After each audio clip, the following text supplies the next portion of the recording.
হাসপাতালের বিছানায় জায়গা না হওয়ায় মেঝেতে চলছে চিকিৎসা। করিডোর ও বারান্দায়ও গাদাগাদি করে রাখা হয়েছে শিশু রোগী।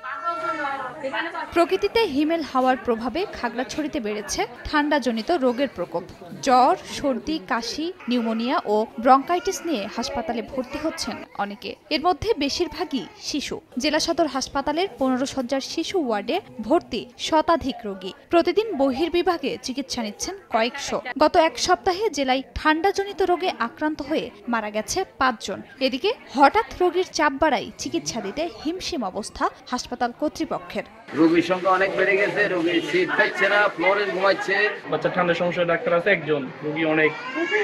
এই সংকট কি বাচ্চা 60-65টা বাচ্চার জন্য 2 জন নার্স ডিউটি করি, সকাল শিফটে বিকাল শিফটে। আমাদের যদি বেড বাড়ানো হয়, লোকবল বাড়ানো হয়, আমাদের চিকিৎসা সেবাটা আরো অনেক ভালো হবে। বিশেষজ্ঞরা বলছেন, দিন ও রাতের তাপমাত্রার পার্থক্য হওয়ায় দেখা দিয়েছে ঠান্ডাজনিত নানা সমস্যা। এ সময় শিশু ও বয়স্কদের বাড়তি যত্নের পরামর্শ তাদের।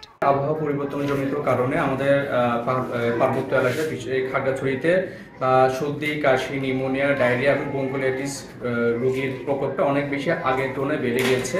ছোট বাচ্চাদের সর্দি কাশি হলে সাথে সাথেই বিশেষজ্ঞ চিকিৎসকের অথবা আমাদের সরকারি চিকিৎসকের পরামর্শ নেবেন। কোনো অবস্থাতেই বাহিরের ওষুধের দোকানদারের কাছ থেকে ওষুধ নিয়ে চিকিৎসা করাবেন না।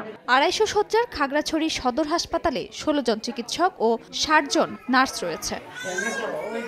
সময় সংবাদ, খাগড়াছড়ি।